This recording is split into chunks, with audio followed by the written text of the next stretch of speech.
8th June 1973, 200 West area, Hanford site, Benton County, Washington. A level balance worksheet dated 800 hours showed an unexplained loss in tank 241 T106. Not the usual instrument drift or evaporative shrinkage, but something else. By noon, a supervisor had initialed the anomaly report in red ink. The confirmation entry, filed 3 days later, recorded what operators had begun to suspect: a real release, not a paper loss. Operators expected bounded shrinkage, perhaps a few hundred gallons over months. Instead, mass balance calculations and follow-up checks confirmed approximately 115,000 gallons had escaped the tank. The word interim had appeared on the original design specification sheets 30 years earlier, promising a short service life for tanks meant to store reprocessing waste while the war effort pressed forward. By 1973, interim had become a 3-decade experiment in corrosion, and the paper loss had become a map of a plume. The specification sheets drawn between 1943 and 1945 listed wall thicknesses, capacities, and an unambiguous note: interim storage. Survey maps showed the first farms, families who had worked the land before the Manhattan Engineer District arrived with condemnation notices and construction crews. The tanks, numbered and lettered by area and sequence, were engineered for a temporary mission: hold the acidic and alkaline waste streams from plutonium reprocessing until the material could be moved, treated, or neutralized. The war ended. The Cold War began. Reprocessing continued. The tanks, designed for short-term service, became de facto long-term repositories. By 1964, the Hanford site operated 177 single-shell tanks across the 200 East and 200 West areas. Capacities range from approximately 55,000 gallons in the smallest vessels to more than 1,000 gallons in the largest. The waste itself was complex: alkaline supernatants layered over sludges, dense with fission products and actinides. Isotopes of concern included technetium-99, with a half-life of approximately 201,000 years, strontium-90 and cesium-137, both with half-lives near 30 years. Co-contaminants, nitrate, chromium, added chemical hazards to radiological ones. Custody of the tanks passed from the Manhattan Engineer District to the U.S. Atomic Energy Commission and later to the U.S. Department of Energy. Washington state overseers watched from Olympia as the site evolved from a wartime mission into a peacetime liability.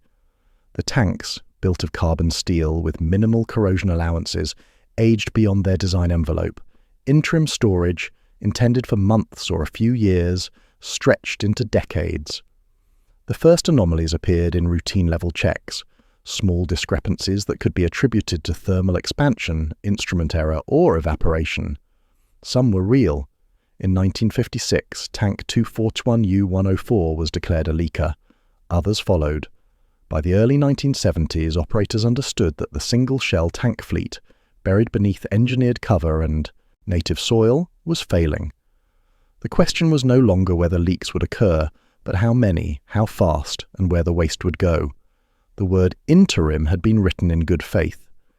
Engineers and program managers in 1943 had expected the tanks to serve a bounded mission, but the mission changed, production continued, and the interim became permanent. The experiment in corrosion, unintended, unplanned, was underway. On 8th June 1973, the level balance worksheet for tank 241 T106 showed a discrepancy that could not be explained by evaporation, instrument drift, or calculation error. A supervisor reviewed the data, marked the anomaly, and initiated a confirmation protocol. Follow-up measurements, combined with historical inventory records, pointed to a real loss. Approximately 115,000 gallons, or roughly 435,000 litres, had left the tank. The tank, located in the 200 West area, was a single-shell design, constructed in the 1940s. Its contents included alkaline supernatant and settled sludge rich in fission products. Level probes installed to track waste height provided the primary detection method for inventory changes. The probes were sensitive but not infallible. Thermal effects, salt cake formation, and instrument fouling could all produce false signals. Leak detection models assumed bounded shrinkage or minor measurement error. Mass balance and follow-up checks, however, confirmed that 241T106 was leaking. Field hydrologists began to assess the release. The waste had entered the vadose zone, the unsaturated soil column between the tank floor and the unconfined aquifer below. Early migration models used lysimeter data and soil column experiments to estimate how quickly radionuclides might move downward. The movement was slow, measured in centimeters per year, but the inventory was large and the half-lives were long. Technetium-99, mobile in groundwater and resistant to sorption, posed the greatest long-term risk. Technical authors documented the event in site reports and regulatory filings. The language was precise. 241T106 confirmed as leaking, approximately 4.3 B005 litres. The leak was not the first. Several tanks had been declared leakers in the 1950s and 1960s, but it was among the largest documented to that point. The release became a reference case for vadose zone transport models and a source term for groundwater risk assessments. The paper loss that had appeared on the level balance worksheet in June became, over the following years, a map of a plume. Monitoring wells drilled down gradient of the tank began to show elevated concentrations of beta-emitting radionuclides. The vadose zone, once considered a natural barrier that would retard or trap contaminants, became a pathway. The unconfined aquifer beneath the central plateau, which flowed toward the Columbia River, became the end point of concern. The leak from 241T106 was a documented fact, a measured release, and a case study in the limits of interim design. It was also a clear warning. The tanks were aging, the waste was mobile, and the consequences would unfold over decades, not months. By 1975, early groundwater monitoring plates, sparse well networks with wide confidence intervals, were pinned beside new drill plans in site offices. Program statements continued to emphasize containment in the vadose zone, citing soil sorption and the slow downward migration of contaminants. But expanding well networks began to tell a different story. Technetium-99, a long-lived beta emitter with a half-life of approximately 211,000 years, was showing up in down-gradient wells at concentrations that could not be explained by natural background or measurement error. The unconfined aquifer beneath the Hanford site moved slowly, driven by natural recharge from the surrounding uplands and residual irrigation from the pre-Manhattan-era farms. Flow directions and velocities were mapped using water level measurements and tracer studies. The aquifer carried dissolved constituents, salts, metals, radionuclides, toward the Columbia River, roughly 10 kilometers to the east. Technetium-99, chemically mobile as the pertechnetate anion, moved with the groundwater. Sorption to sediments was minimal, natural attenuation was slow. DOE field offices, Washington State Department of Ecology, and the U.S. Environmental Protection Agency Region 10 began to coordinate monitoring and assessment efforts. Pre-Superfund activities focused on defining operable units, areas of contamination that required characterization and eventual remediation. The 200UP1 and 200ZP1 operable units, both located on the Central Plateau, were identified as priority areas. Technetium-99, along with uranium, nitrate, and chromium, was listed as a contaminant of concern. First pump-and-treat concepts were drafted. The idea was straightforward. Extract contaminated groundwater, remove or immobilize the contaminants, and re-inject treated water, or manage the extracted volume. Preliminary capture zone modeling suggested that well networks could be designed to intercept plumes and prevent further migration, but the models depended on assumptions, hydraulic conductivity, recharge rates, contaminant distribution, that carried significant uncertainty. Sparse data meant wide error bars. Uncertainty meant difficulty in designing effective systems. Pressure mounted for a binding cleanup framework, something with enforceable milestones and clear responsibilities. The monitoring network grew, well by well, and the maps darkened. Red cells appeared on groundwater plates marking concentrations above drinking water standards. The vadose zone, once assumed to be a barrier, was releasing its inventory into the aquifer. The interim storage that had begun in the 1940s was now a long-term source term, and the clock was measured not in years but in half-lives. On 15th of May 1989, in offices in Olympia and Richland, Washington, representatives from the U.S. Department of Energy, the U.S. Environmental Protection Agency Region 10, and the Washington State Department of Ecology signed the Hanford Federal Facility Agreement and Consent Order, commonly called the Tri-Party Agreement. The document, thick with milestone tables and operable unit definitions, committed the parties to clean-up schedules, groundwater protection goals, and enforceable deadlines. It was the legal scaffold for what would become one of the largest and most complex environmental remediation efforts in the United States. The agreement invoked authorities from the Resource Conservation and Recovery Act and the Comprehensive Environmental Response, Compensation and Liability Act, RCRA and CERCLA, in regulatory shorthand. Operable units were defined by area and contamination type: tank farms, groundwater plumes, burial grounds, contaminated soils. Enforceable milestones specified when tank retrievals would begin, when pump and treat systems would come online, and when surface barriers would be installed over waste sites. The milestones promised predictable progress. Retrieval schedules assumed that waste could be moved from failing single-shell tanks to more robust double-shell tanks, and eventually to the planned waste treatment plant for vitrification. Groundwater capture systems assumed that extraction wells could intercept plumes and prevent further migration. Surface barriers assumed that engineered covers could reduce water infiltration and limit vadose zone transport. Field execution, however, ran into constraints. Technical challenges, waste chemistry, tank integrity, limited double-shell tank capacity, complicated retrieval sequencing, funding constraints, federal appropriations subject to annual cycles, affected the pace of system builds and technology deployments, sequencing constraints, dependencies between operable units, between interim measures and final remedies, forced adjustments to the original milestone tables. DOE's Richland Operations Office, EPA Region 10, and Washington State Department of Ecology met regularly to review progress and negotiate milestone changes.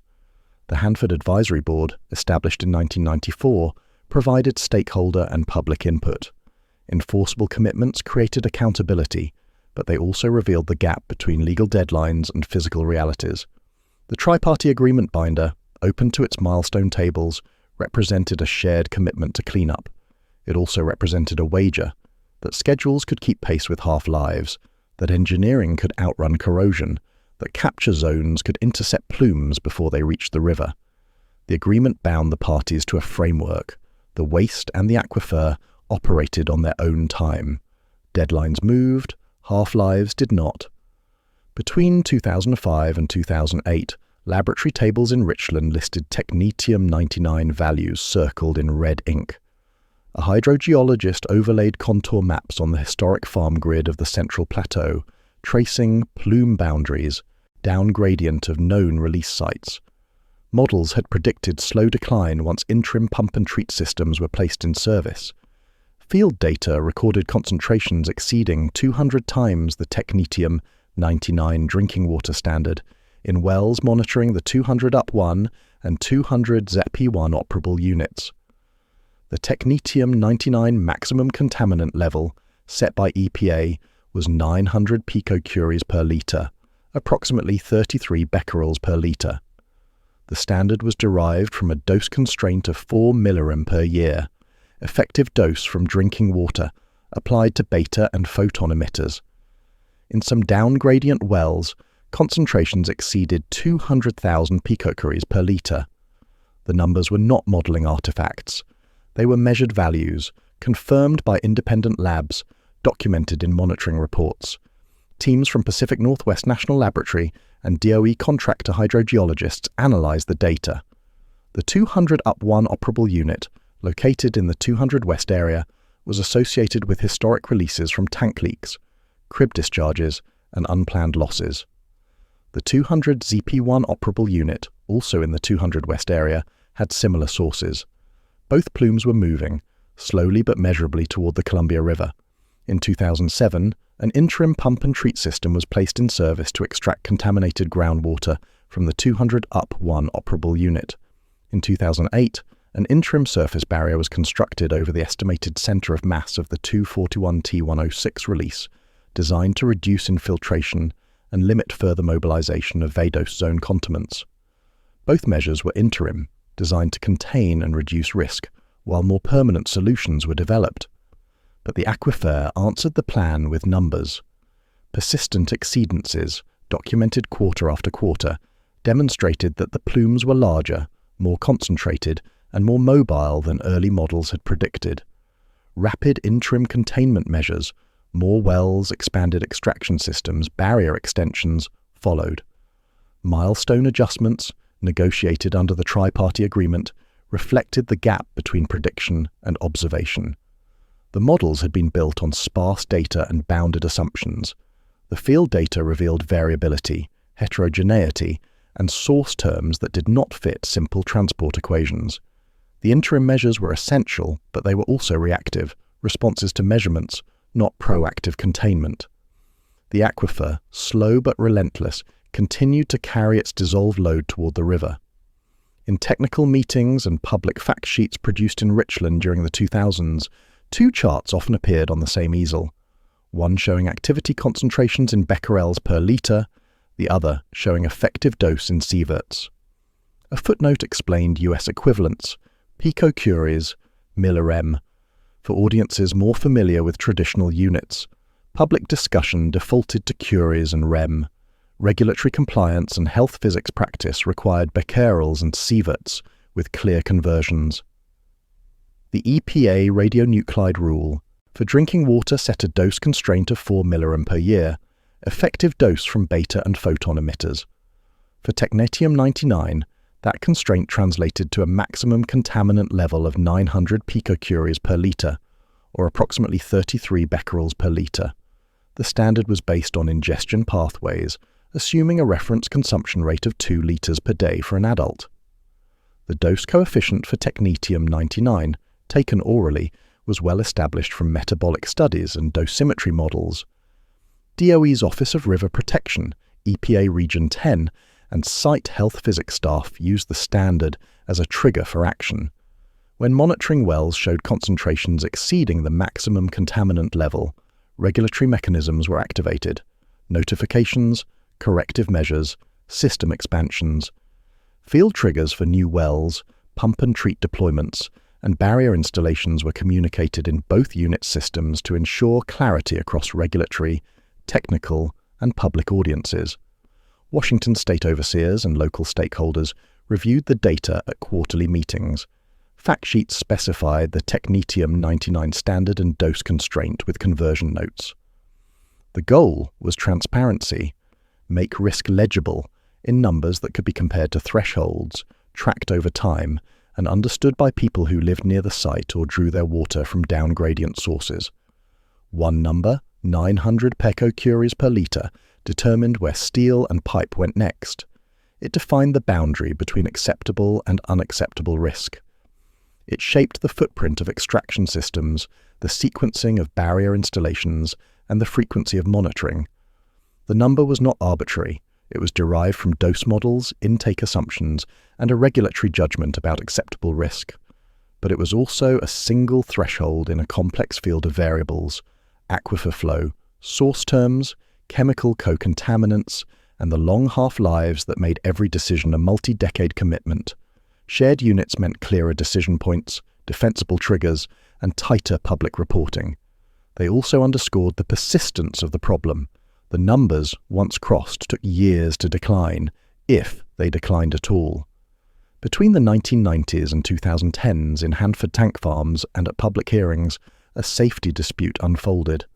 A regulator's memo summarizing worker complaints listed acute odors, respiratory irritation, and disputes over personal protective equipment. A stack of incident forms sat on a meeting table, each documenting a vapor exposure event.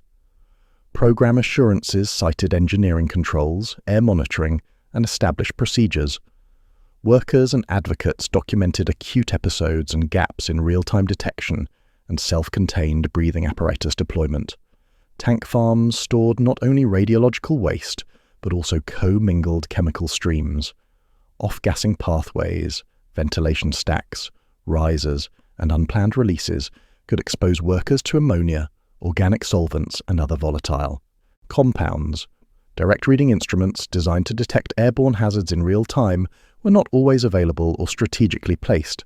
Time-integrating dosimeter badges provided cumulative exposure data but missed acute peaks. Tank farm operators, working in proximity to open risers during maintenance, retrieval or sampling operations, reported symptoms: headaches, nausea, respiratory distress. Some incidents were documented, others were not. Medical follow-up varied. Worker representatives and non-governmental organizations, including Hanford Challenge, compiled testimony and incident records. Congressional staff reviewed the findings. Washington state oversight agencies pressed for procedural revisions. Official findings acknowledged documented incidents and recommended changes. Expanded monitoring, revised entry controls, improved training, and consistent use of respiratory protection. Engineering controls, forced ventilation, isolation zones, remote operations were evaluated and implemented where feasible. Administrative controls permitting procedures, exposure limits, medical surveillance were updated. The dispute was not theoretical. It was grounded in documented events, measured exposures, and the lived experience of workers who entered tank farms every day. Containment meant steel for waste. It also meant clean air for people. The two goals, both essential, sometimes competed. Retrieval operations required access to tanks, which meant opening risers, which meant potential exposure. Engineering solutions, remote handling, improved ventilation, continuous air monitoring, reduced risk but did not eliminate it. By the mid-2010s, revised protocols were in place. Continuous air monitors were installed in high-risk areas. Respiratory protection requirements were clarified. Incident reporting improved.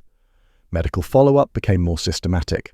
The changes were incremental, hard-won, and incomplete, but they represented a shift from assurances that controls were adequate to documented improvements driven by worker testimony and regulatory pressure. The vapor dispute underscored a tension inherent in the cleanup mission, the need to move waste and the need to protect the people who moved it. Both were non-negotiable.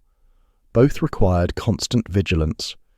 In the 2000s and 2010s, a wall board in a 200 East area control room traced arrows between single shell tanks and double shell tanks. A margin column, updated weekly, showed available double shell tank volume trending downward.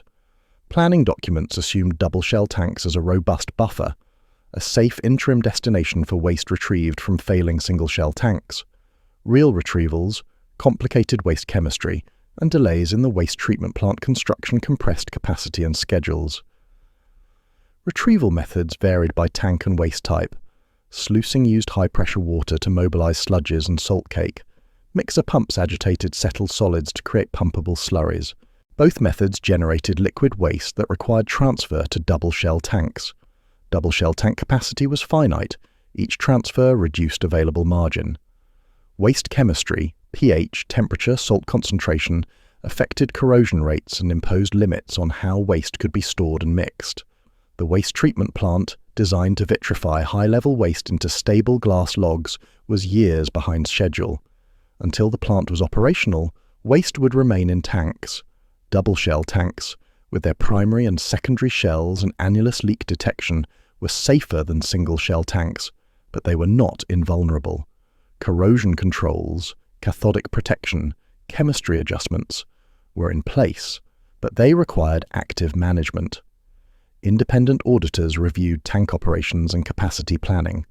One audit noted contaminated soil caused by leaks and highlighted risks tied to limited double shell tank contingency space. If a double shell tank developed a primary leak, available capacity to accommodate emergency transfers was tight.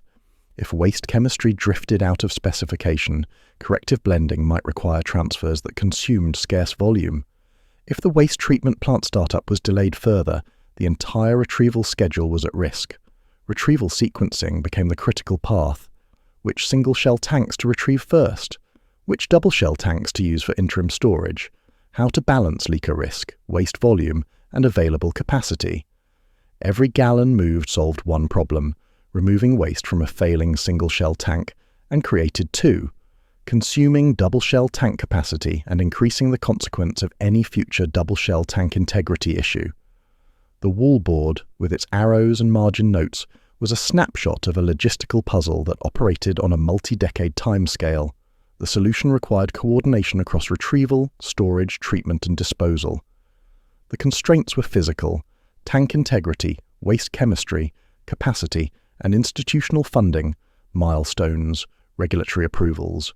The stakes were measured in curies, in gallons, and in the possibility that the buffer might not hold. In August 2012, routine annulus inspections at Tank 241AY102, located in the 200 East area, revealed unexpected material on the annulus floor near several risers. An annulus camera, panning across the narrow space between the primary and secondary shells, captured images that prompted immediate investigation. Follow-up inspections documented in official logs confirmed the finding. Material had leaked from the primary tank into the annulus.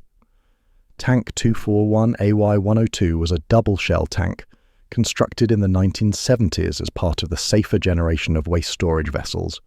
Double-shell tanks were designed with a primary steel shell to hold the waste and a secondary steel shell to catch any leaks, with the annulus, the gap between shells, equipped with leak detectors and visual inspection ports. The design was intended to prevent any release to the environment. A primary tank leak into the annulus was a breach of the presumed safety margin, but it was not an environmental release, yet. Tank operations contractor personnel conducted inspections, sampled the material in the annulus, and analyzed waste chemistry factors. Corrosion on the primary floor, possibly driven by aggressive waste chemistry or localized stress, was identified as the likely cause. DOE field leadership held public briefings and issued official statements. The language was careful but clear. Material in the annulus is a leak from the primary tank. The finding triggered urgent actions. Waste levels in 241AY102 were reduced to minimize stress on the compromised primary floor. Transfers to other double-shell tanks consumed scarce available capacity. The site's tank integrity program was reviewed and revised. Retrieval priorities, which had assumed double-shell tanks as secure interim storage, were reassessed. The AY102 leak was contained. The secondary shell caught it this time, but the event shattered an assumption that double-shell tanks, unlike their single-shell predecessors, would not fail. The tanks were younger, better designed, and actively managed, but they were not immune to corrosion. The leak raised questions about other double-shell tanks in the fleet, about inspection frequency, about how long waste could safely remain in interim storage while the waste treatment plant remained years away from full operation. The secondary shell had done its job, but the margin between safe containment and environmental release had narrowed. Every double-shell tank that held waste was now a known risk, not just a buffer. The AY102 leak was a documented event, a measured consequence of aging infrastructure, and a reminder that interim had never been a solution, only a deferral. Between 2012 and 2015, hydrogeology teams at the Central Plateau overlaid predicted capture zones with measured technetium-99 concentration maps. The models forecast containment under planned extraction scenarios. Groundwater would flow toward pumping wells, contaminants would be removed, and down-gradient concentrations would decline. Observed concentrations, plotted quarter by quarter, showed persistent hotspots and slower than expected decline. Several red cells on the groundwater plates lay beyond the modelled capture contour. Extraction wells in the 200UP1 and 200ZP1 operable units had been running for years. Flow-weighted technetium-99 datasets documented what the wells were removing, thousands of curies per year, but the plumes, fed by vadose zone sources and distributed across heterogeneous sediments, did not respond uniformly. Some areas showed measurable improvement, others remained stubbornly elevated. DOE and Pacific Northwest National Laboratory hydrogeologists examined the variance. Aquifer properties, hydraulic conductivity, porosity, dispersivity, varied spatially. Recharge rates, influenced by surface barriers and irrigation history, affected downward flux. Source terms, reflecting decades of overlapping releases, were not point sources but distributed fields. The models, built on best available data, captured general behavior but missed local complexity. Tri-party project managers convened technical reviews. Pump and treat system expansions were planned, more extraction wells, higher pumping rates, longer operating periods. Barriers were extended to cover additional source areas. Verification sampling frequency increased. Detection limits tightened.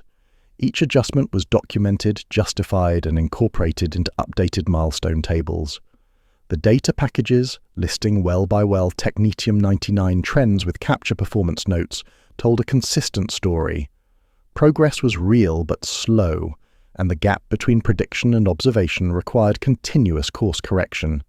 The aquifer, moving at centimeters per day, carried dissolved contaminants along flow paths that were influenced by geology, hydrology, and human intervention. The capture zones, drawn on maps with neat contours, were approximations. The aquifer did not read the plans.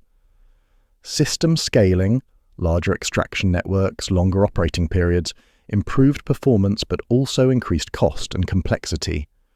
New wells required drilling, construction, permitting, and integration into existing treatment trains. Barrier extensions required earthwork, quality assurance, and long-term maintenance. Milestone updates, negotiated among DOE, EPA, and Washington State, balanced technical realism with regulatory accountability. The models remained essential. They guided decisions, prioritized investments, and provided frameworks for assessing risk. But the measurements remained the ground truth. The aquifer, indifferent to projections, redrew the lines repeatedly. Prediction informed action, measurement corrected course. The cycle continued, year after year, as the slow work of containment unfolded beneath the Columbia Basin sagebrush. In 2020 and 2021, federal oversight reports summarized progress and remaining challenges at Hanford. A Government Accountability Office audit page, highlighted by reviewers, listed the line on assumed leaking single-shell tanks. Progress bulletins emphasized milestones achieved, retrievals completed, closures certified, barriers installed. Oversight tallies, however, counted remaining risk. As of 2020, 68 of the 149 single-shell tanks were assumed to be leaking. The word assumed carried weight. Not all leaks were directly observed or measured. Some tanks showed inventory losses consistent with leaks. Others were inferred from waste chemistry, Vadose zone contamination, or age-based failure models. The number, 68 out of 149, represented nearly half the fleet. The Government Accountability Office and DOE's Office of River Protection compiled waste tank summary reports. The reports listed retrieval counts, farm closure criteria, and estimates of remaining Vadose zone inventories. Each retrieved tank reduced risk, but retrieval was slow. Each closure eliminated a source, but many sources remained. The inventories, measured in curies and litres, would persist for decades or centuries depending on the isotope. Long-lived radionuclides, particularly technetium-99 with its 211,000-year half-life, dominated long-term risk projections. Strontium-90 and cesium-137 with 30-year half-lives would decay significantly over a century. But technetium-99, mobile in groundwater and resistant to sorption, would remain a concern for geologic timescales. Cleanup operated on budgetary cycles and political timescales. The waste operated on physical half-lives. Persistent leak base, documented in audit language, meant that the Central Plateau would remain a source term for Vadose zone and groundwater contamination for the foreseeable future. Surface barriers could reduce infiltration. Extraction systems could intercept plumes. Retrievals could remove bulk waste. But the Vadose zone held residual contamination that could not be fully excavated, and the groundwater held dissolved loads that could not be fully captured. The accounting was precise: 68 leakers, 149 tanks total, thousands of curies, millions of gallons, decades of operations, centuries of consequence. The numbers documented progress. More than half the tanks had not leaked or had not yet been declared leakers. They also documented persistence. Half the tanks were compromised, the plumes were measurable, and the cleanup was incomplete. The damage was tallied in audit pages, in technical reports, in groundwater plates and Vadose zone models. It was also written in soil and water, in isotopes with half-lives longer than civilizations, and in the knowledge that the word interim had always been an underestimate. By the mid-2010s, the waste treatment plant construction site, sprawling across acres of the Central Plateau, stood as the largest unfinished piece of the cleanup puzzle. The facility, designed to vitrify high-level and low-activity waste into stable glass logs suitable for disposal, had been under construction since 2002. Original projections anticipated operations beginning within a decade.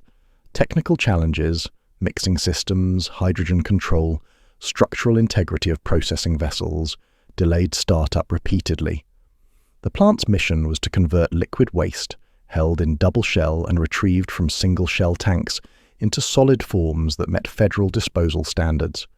High-level waste glass logs would be stored on site until a national repository was available. Low-activity waste glass would be disposed of in near-surface facilities at Hanford. The process required precise control of waste chemistry, glass formulation, and melter operations. Achieving that precision at scale proved more difficult than early designs anticipated. DOE and contractor teams worked through technical issues, redesigning mixing systems to handle settled solids, installing hydrogen monitors and ventilation controls to prevent explosive gas accumulation, reinforcing structural elements in processing vessels to withstand thermal and mechanical stresses. Each fix required engineering analysis, regulatory review, and construction modifications. Each delay consumed time and budget. Meanwhile, waste remained in tanks. Retrieval schedules contingent on treatment capacity slipped. Double-shell tank capacity margins narrowed. Single-shell tank retrievals, critical for reducing vadose ozone and groundwater risk, waited for downstream treatment. The critical path ran through the waste treatment plant, and the plant was not ready. Independent reviews, conducted by technical advisory boards and federal oversight agencies, documented the challenges and evaluated proposed solutions. The reviews confirmed that the issues were real, that the fixes were necessary, and that the delays were unavoidable. Optimism about near-term startup faded. Projections shifted to early 2030s and then to mid-2030s or beyond. The facility, visible from miles away as a skyline of steel frames and processing towers, symbolized both commitment and constraint. Billions of dollars had been invested, thousands of workers had contributed, decades of effort had been expended, yet the mission remained incomplete. Waste remained liquid, tanks remained full, and the cleanup operated in an extended interim phase that no one had planned and everyone recognized as unsustainable. The waste treatment plant was essential. It was also late, and every year of delay was another year that waste sat in aging tanks, another year that vadose zone sources fed groundwater plumes, another year that the word interim stretched further into the future. In 2021, a site photograph circulated among cleanup staff and regulators. It showed a newly installed surface barrier on the central plateau, compacted soil, geotextile layers, and a cap of native vegetation. The barrier covered the estimated footprint of contaminated soil from the 241T106 leak, the same leak that had been confirmed on 8 June 1973, 48 years earlier. The barrier was designed to last 1,000 years, far longer than any human institution but a blink in the life of technetium-99. The photograph was annotated with markers, well locations, contour lines, estimated vadose zone inventory, projected infiltration reduction. The barrier was an engineering solution to a physical problem: reduce water infiltration, limit further mobilization of contaminants, protect groundwater. It was also a statement: this ground would not return to unrestricted use in any foreseeable future. The contamination, buried and capped, would remain. Other barriers were planned or completed across the site, over burial grounds, over closed tank farms, over contaminated soils. Each barrier required design, permitting, construction, and long-term stewardship. Each represented a decision to manage risk in place rather than remove it entirely. Removal, excavation, treatment, disposal was technically possible for some waste types, but impractical or prohibitively expensive for diffuse vadose zone contamination spread across hundreds of acres. Groundwater extraction systems continued to operate, pulling contaminated water from the unconfined aquifer, treating it to remove technetium-99 and other contaminants, and re-injecting or discharging treated water. The systems operated 24 hours a day, year after year, gradually reducing plume concentrations. Models projected decades of operation before concentrations fell below regulatory thresholds. Some models projected longer. Tank retrievals continued, one tank at a time. Waste was sluiced, pumped and transferred to double-shell tanks. Each retrieval reduced source-term risk and brought the site closer to farm-by-farm closure. But the pace was measured in single-digit completions per year, and more than 100 single-shell tanks remained to be addressed. The Columbia River, 10 kilometers to the east, flowed past the Hanford Reach. Monitoring wells along the corridor between the central plateau and the river tracked the leading edge of groundwater plumes. Concentrations at the river were below action levels, protected by distance, dilution, and active extraction. But the monitoring continued, well by well, year by year, because the waste was still there, the aquifer was still flowing, and the half-lives were still counting. The Hanford site cleanup, as documented in tri-party agreement milestones and federal oversight reports, will extend well into the 21st century. Some projections reach 2080 or beyond. The work includes tank waste treatment, groundwater remediation, verdose zone management, facility decommissioning, and long-term stewardship of closed waste sites. The cost, measured in tens of billions of dollars, is shared among federal appropriations, state oversight, and contractor performance. The consequence, measured in half-lives and migration pathways, is written in soil and water. The word interim, written on specification sheets in 1943, became a defining fact of the Hanford story. Tanks designed for short-term storage became long-term repositories. Containment systems intended as temporary solutions became permanent features of the landscape. The gap between intention and outcome shaped every decade of the cleanup, from the first leak confirmations in the 1950s to the construction of thousand-year barriers in the 2020s. The work continues.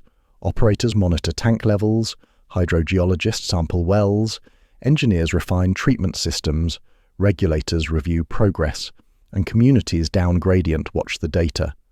The Columbia River still flows east, the unconfined aquifer still moves beneath the sagebrush, and the waste, measured, mapped and managed, persists. The history of Hanford is a history of decisions made under pressure, systems pushed beyond design limits, and consequences that unfold over geological time.